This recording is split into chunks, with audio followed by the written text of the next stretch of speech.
खारघरमधील शिवांजली इमारत अनधिकृत आहे, ते पाडण्यात यावी असा आदेश मुंबई उच्च न्यायालयाने मुंबई महापालिकेला दिलाय। या इमारतीला पहिल्या मजल्यापर्यंत महापालिकेने 1993 साली परवानगी दिली होती। मात्र मेसर्स एजी डेव्हलपर्स आणि राव अँड असोसिएट यांनी 8 मजल्यापर्यंत बांधकाम केलं। त्यामुळे मुंबई उच्च न्यायालयाने 6 जानेवारी 2025 पर्यंत कृती अहवाल सादर करण्याचे आदेश महापालिकेला देण्यात आलेले आहेत।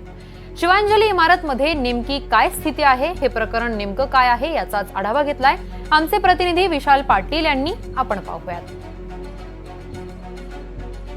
खार येथील शिवांजली इमारत अनधिकृत आहे म्हणून ही पाडण्यात यावी अशा पद्धतीचे आदेश मुंबई हायकोर्टाने दिलेले आहेत। खरं तर या निर्णयामुळे जवळपास 25 लोकांना बेघर व्हायची वेळ आलेली आहे। आता आपण याच शिवांजली इमारतीच्या खाली आहोत। अनेक ह्याच्यामध्ये मुद्दे आहेत, टेक्निकल मुद्दे आहेत। मुळात म्हणजे शिवांजली इमारतीची जागा ही ट्रस्टची जागा आहे, त्यामुळे भाडे तत्वावरती ही जागा विकास करण्यासाठी देण्यात आली होती। मात्र कुठच्याही प्रकारची परवानगी विकासकाकडून घेण्यात आली नाही आणि या इमारतीचं बांधकाम पूर्ण झालं। खरं तर अनेक लोक या इमारतीमध्ये राहायला आले। काही जणांनी स्वतःची घरं विकली आणि त्यानंतर जे लोक राहायला आले त्यांनी कर्ज काढून येथील घरं घेतली। मनीष जेवानी आहेत आपल्यासोबत, आपण त्यांच्याशी बोलणार आहोत। ते सुद्धा या इमारतीचे रहिवासी आहेत। काय सांगाल, काय नेमकी सुरुवात झाली होती, हा नेमका सगळा प्रकार काय आहे? हे ट्रस्टची जागा आहे आणि ट्रस्ट 1961 मध्ये इथे आला होता आणि 61 पासून ते 93 पर्यंत सगळे भाडेकरू राहत होते आणि मंदिर होतं, ते सगळं चालू इथे व्यवस्थित चाललं होतं। 93च्या खरं म्हणजे 71च्या साली देवराज घाई म्हणून बिल्डर आले होते। त्याच्यानंतर 80 मध्ये राव अँड असोसिएट आले आणि त्याच्यानंतर राव अँड असोसिएटनी 93च्या साली एजी डेव्हलपर्स म्हणून असा इसम, इक्बाल भट्टी, खालिद भट्टी आणि अहमद भट्टी म्हणून 3 भाऊ होते, त्यांना भावंडांना दिलं होतं आणि त्यांच्याबरोबर आमचे करारसुद्धा झाले होते। नंतर काहीतरी कारणामुळे त्यांचे करार कॅन्सल झालेत आणि करार त्यांचं चालू राहिलं, डेव्हलपमेंट करायचं होतं आणि ती जागा आम्हाला 2004च्या साली देण्यात आली। पण ती जागा घ्यायच्या आधी मी कोर्टाला म्हटलं आम्हाला निदान पार्ट ऑक्युपन्सी बरोबर द्यायला पाहिजे होती। ते सगळं झालं फेब्रुवारी 2004 मध्ये। त्यावेळी हायकोर्टात खानविलकर साहेब जज म्हणून होते। खानविलकर साहेबांपुढे जेव्हा मॅटर आली तर ते म्हणालेत आपण BMC कडनं ओपिनियन घेऊया की परमिसेबल आहे का। आम्ही म्हटलं आम्हाला पार्टी करू द्या। BMCला आम्ही फेब्रुवारी 2004 मध्ये पार्टी केली। तेव्हापासून वेळोवेळ 8-9 ही मॅटर कोर्टापुढे आली ऑक्टोबरपर्यंत, जिथपर्यंत मी माझी कन्सेंटम फाईल करण्याच्या आधी आणि BMCला पण वेळोवेळ पत्र पाठवलेत। BMCनी त्या पत्रांचा कुठचाही एका पत्राचा उत्तर दिला नाही आणि नंतर 2017च्या साली मला समजलं की 2 एप्रिल 2004ला MRTPची नोटीस इश्यू करण्यात आलेत।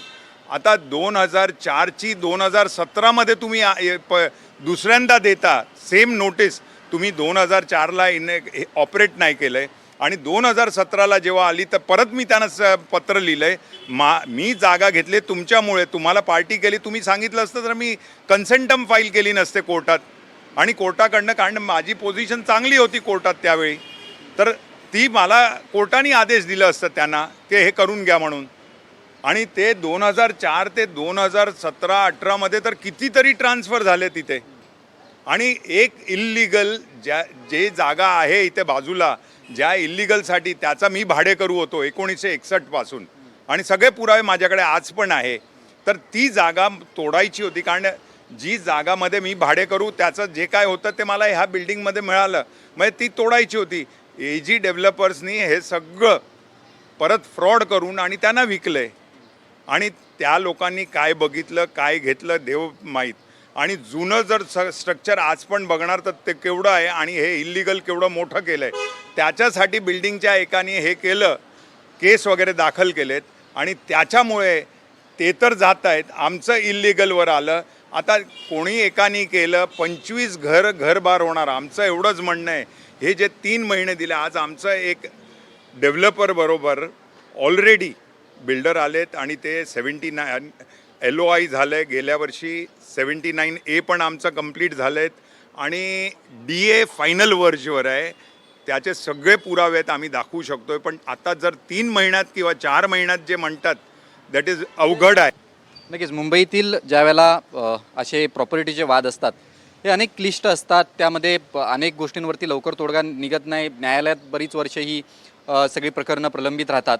मात्र आत्ता शिवांजली इमारतीची जर आपण परिस्थिती पाहायला गेलं तर मुंबई हायकोर्टानं असं म्हटलं की 3 महिन्यात ही इमारत पाडण्यात यावी आणि तशा पद्धतीचा महानगरपालिकेचा सुद्धा मार्ग जो आहे हा जरी मोकळा झाला असला तरी या इमारतीतील जे रहिवासी आहेत हे तणावात आहेत. त्यांच्या चेहऱ्यावर एक भीती आहे आणि असणं स्वाभाविक आहे, कारण का मुंबईत निर्माण करणं किंवा मुंबईत एखादं घर घेणं याच्यासाठी अख्खी हयात जी आहे ही खर्च होते. हां, आणि कसं आहे ह्याच्यात आमचा आता सध्या डेव्हलपमेंट एग्रीमेंट जर आम्हाला वेळ दिलं तर निदान हा बिल्डर पण आम्हाला तेवढं दाबू शकणार नाही. आता कसं आहे ऑपॉर्च्युनिटी सगळे घेतात आणि त्याचा ॲडव्हान्टेजेस घेतात.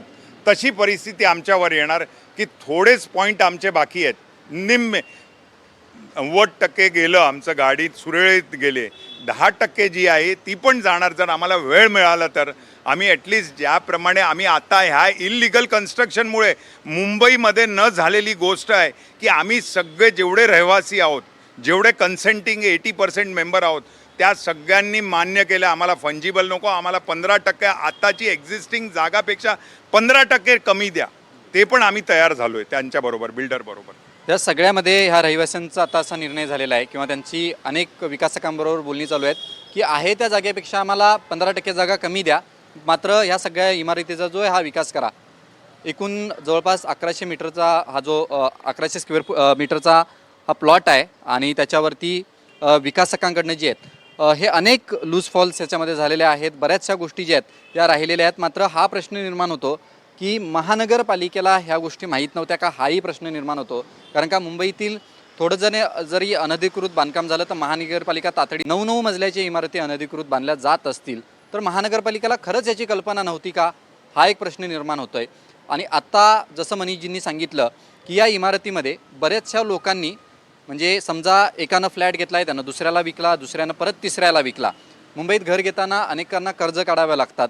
त्यामुळे बँकेचे कर्ज घेऊन आता ही घरं बांधलेली आहेत. उद्या ही इमारत जर पाडलीच, समजा या 3 महिन्यात ही बिल्डिंग पाडली तर या लोकांनी बँकेला कर्ज जे आहेत हे देणार नाहीत आणि बँक मग या लोकांची कर्ज कशी वसूल करणार, हा सुद्धा प्रश्न जो आहे हा निर्माण होईल. त्यामुळे ज्या पद्धतीनं शिवांजली इमारतीचं अनधिकृत बांधकामाच्या बाबतीत जो निर्णय देण्यात आलेला आहे मुंबई हायकोर्टाकडनं, त्या बाबतीत महानगरपालिकेच्या संपूर्ण कार्यप्रणालीवरती रहिवाशांकडनं जे आहेत हे अनेक प्रश्नचिन्ह निर्माण करण्यात आलेले आहेत.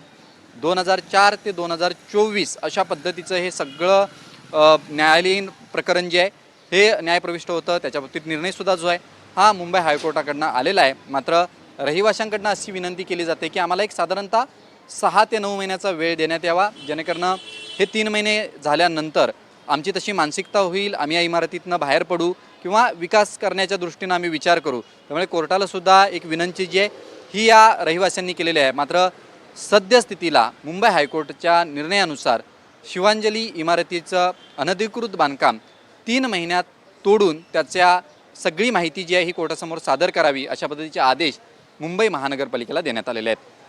Video journalist Arun पेडणेकरसह Vishal Patil, NDTV Marathi, Mumbai.